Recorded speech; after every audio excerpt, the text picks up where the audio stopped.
What's up everybody, Alex here, and welcome to this Dota Underlords build guide for Void Vigilant Hunters. This guide is going to take you step by step through everything you need to know in order to be successful with this build that I believe to be one of the absolute top of the meta and my current build of the week. Now, this build has a lot of things going for it. It is using some of the top tier alliances available in the game right now, going 4 Heartless in order to create the armor reduction. You have your Hunters with that burst DPS potential in Wind Ranger and Marana, and of course Drow Ranger. You have your Vigilants, which excel at focus firing and taking down individual units, and finally your Voids, which provide especially your Hunters the opportunity to do incredible amounts of burst damage. Now this guide, as I said, will take you through the early, the mid, the late game, and it will also take you through the itemization that you need to know in order to be successful using this build. So let's begin with the early game. In the early game, your build ideally looks something like this. What you've got is you have Abaddon as your primary tank. He's up front with Luna, positioned in a way where you're going to ensure that you get your night bonus. That damage reduction, along with Abaddon's 10 armor and decent HP, is really going to help you hold that front line. Now, a lot of people tend to corner comp with Drow Ranger and Wind Ranger, and you totally can if you're comfortable with that. What I often like to do, especially in the early game, is actually stay up front. The reason for this is because it's very likely that Abaddon engages with an opponent within these first 3 squares. When he does that, he's actually gaining the benefit from Drow Ranger's attack aura, and also Terrorblade is going to engage into one of these slots as well. There is usually opponents in this general area as well. So the result of that is Terrorblade's going to be gaining attack speed, Abaddon's gaining attack speed, and so is Luna, and you are maintaining the night bonus. You are running Wind Ranger because she's simply fantastic. It completes your Hunter bonus with Terrorblade, and you also get your 3 Vigilant.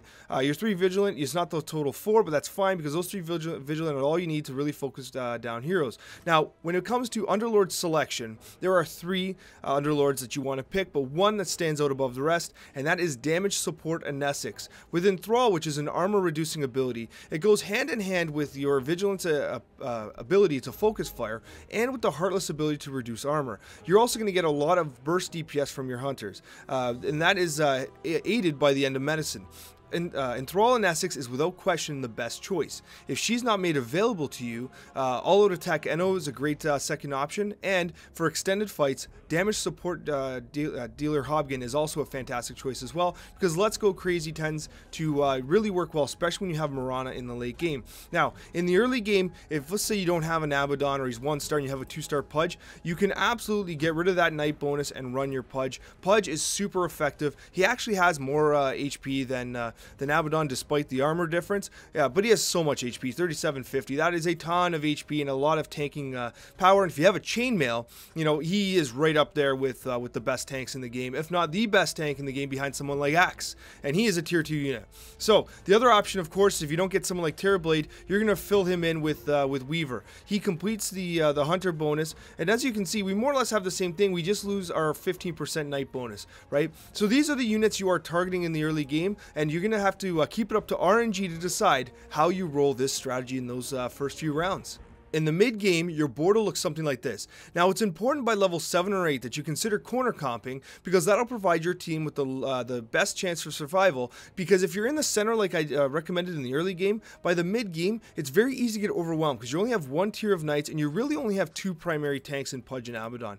You really want to be in the corner here. I put Weaver here because he tends to slither away once he takes enough damage, so it kind of gives an Essex a little bit of a chance to survive, and she's going to spawn her archer right here in the corner, which is going to protect Wind Ranger and Drow Ranger, and Terrorblade's going to run up. Terrorblade's your primary DPS at this point, as is Wind Ranger, and depending on itemization, like if you get something like a Mask of Madness on Luna, she can be a genuine force as well. There's a few things you need to consider though with regards to how you actually sub in units. Now, first off, you're going to hold on to the Voids as they come up. The problem with Voids is that, with the exception of Templar, because she can complete Vigilant, you don't want to put these guys in just as a one-off. You're way better maintaining your Heartless or your Hunter bonus as opposed to getting one of the Voids in. So, with that being said as well, if you're in a position where you're running out of board space, or bench space I should say, because you're holding on to Templar Assassins and other Voids, keep in mind, if you're at level 8 or 9, Drow Ranger, it's very difficult, especially if you have a 2-star and just a couple 1-stars, to level her up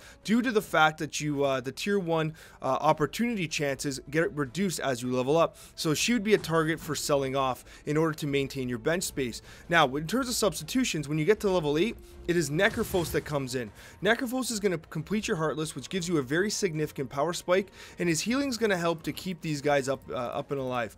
Now, once you get Marana, Marana comes in for Weaver. What I would recommend at this point is you sell off Weaver, and you actually change the positioning so it looks a little bit something like this. The Archer of Essex will spawn here, and then you have Marana, who's going to be baiting Pudge pulls, because if Pudge is on the other end, he's going to pull Marana. Marana's going to get pulled, she's going to get her jump, and she's going to jump back to safety. So that's kind of what you want to do in that case there.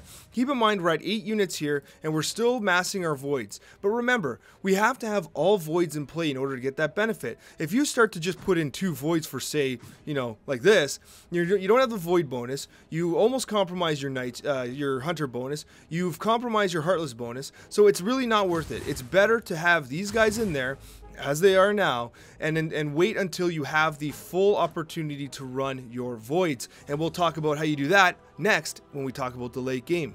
In the late game, it's very important that you get to level 9 and then get your Voids into play. You're going to need to do a few substitutions. This is what I recommend. I recommend getting Enigma in for Terrorblade. I recommend getting your Templar Assassin as your 9th, for instance. And I recommend taking Luna out and putting your Void Spirit in here. Having a setup like this is going to give you a chance to have your Voids, your Vigilants, your Hunter still, and your Heartless. It sucks taking someone like Terrorblade off. I don't recommend you sell Terrorblade. Hold on to him, because if you get to level 10, he's an excellent add-in because he's a huge damage spike. He's a great unit. You don't want to sell him off right away. If you have a Mask of Madness on someone like Luna, you can keep her too. These are 2 great units. Determine which one is the best 10th unit and keep them. Now, one thing you might want to consider for Enigma is actually putting him up front, something like this, so that he gets poked a little more. The reason for this is because Enigma's attack rate is extremely slow. It takes him a lot of time to actually mana up to cast his ability, his Midnight Pulse. So if you have him back here, even with Drow Ranger's attack speed, it's going to take him a while. The fight might be more or less done by the time he casts. If you have him up front, he's going to get an earlier cast, so that's something you can consider. With regards to getting Faceless now, once you get Faceless Void, whether he's at 2, well, obviously even 1 star, what I recommend you do is I recommend you take Enigma out and you put Faceless in, and you kind of rearrange your lineup something like this. Now, the benefit to this is that Faceless should jump into this general area and tag someone. Once Chrono Cube is cast, your archers will still be hitting those Chrono Cube targets, and the result of that is going to be a huge damage increase. Faceless Void is absolutely mandatory for this build, because not only does he maintain your Voids, but what he does is he creates a situation where his Chrono Cube allows your Hunters to just pick away at enemy targets while they are stunned and immobile. So it's very important that you add Faceless Void in there as soon as you can, and it is Enigma that comes out as both Void Spirit, who has an armor reducing ability, and Templar Assassin, who also reduces armor. They are absolutely required to stay in, and Enigma is the one that comes out in favor of someone like Faceless Void. Now, you can also make some adjustments here. If you want, you can do this so that the archer comes into the back here. Even if you leave him like this, which is totally fine, what's going to happen is he's probably going to engage forward and the archer is going to spawn there, but it's up to you. The positioning is more or less whatever you decide. This is a good one as well, because it won't Pudge. If Pudge is on the other team, he's not going to pull the archer, he's going to pull Marana, and Marana will jump to safety anyway. Whoa, that's not what I meant to do. So it's up to you how you actually position the crew. But again, I do recommend a corner composition for this build. Now, let's talk about itemization. There's a few key things I want you to understand when selecting and equipping items for this build, because there's a few things that really make a huge difference in the long run. Let's talk about Pudge for a second. Pudge has standard armor but very high HP. Something like Chainmail that you pick right away can have a huge impact on his ability to be tanky. Because of the increase in armor with his very high HP, it is a massive increase to his effective HP. So it's a very good item, especially if you're looking at headdresses and stuff like that. Chainmail is a great selection because you know you're going to be running Pudge. Claymore is another good pick. You know what you're thinking, Alex? Claymore, really? Well, let me tell you something. 33 bonus attack damage is a base attack damage buff, and on someone who attacks really fast like Wind Ranger, that's pretty significant because it is adding 33 damage to each individual attack. If someone with a slower attack like Abaddon gets it, well, that's not going to benefit him as much because he's attacking far less frequently than Wind Ranger. So in terms of a raw DPS buff, it's very significant on someone like Abaddon. Now let's talk about Hand of Midas. There's a few key things you need to understand about Hand of Midas. When you get Hand of Midas early, it has the chance to really accelerate your gold generation. It is a fantastic item for someone like Wind Ranger who can really be be a finisher in the early game. And then finally, it's a great item that you can put on someone like Mirana. Wind Ranger would also benefit from something like Chrysalis because, again, that base attack damage really helps the speed of attack. And the chance for critical hits really makes a difference for the attack speed and the Vigilant bonus, and plus the fact that she has a chance to do double attacks. She also greatly benefits from Maelstrom because, again, of her attack speed. Maelstrom's a great opportunity to do a lot of damage with the Wind Ranger because of her attack speed. Wind Ranger on her own is a good unit, but not the best. But if you can get the right items on her, she can be absolutely ridiculous. And Desolator is a great item for someone like Drow Ranger. The reason for that is because Desolator, with the Vigilant bonus, is always going to be applied to the target that the Vigilants are attacking. So the result of that is if you give it to someone like Drow Ranger, whoever's on the other side that's being pinpointed by the Vigilants is going to get that -5 armor debuff. And the result of that is that they're going to be shredded even faster when you consider the Heartless bonus and then the Enthrall bonus as well. That is the primary combination, and in Desolator is an absolute auto pick if you can. You definitely take it over like something like Chrysalis because you can get something a little better in the late game. Now, even Silver's Edge is also a good item. Because of the cooldown on the break effect, it's not the best, but if you don't get a Desolator, Silver's Edge is a good fill-in for someone like the Drow Ranger. Now, Moonshard. Moonshard is an absolutely incredible item because of the sheer attack speed.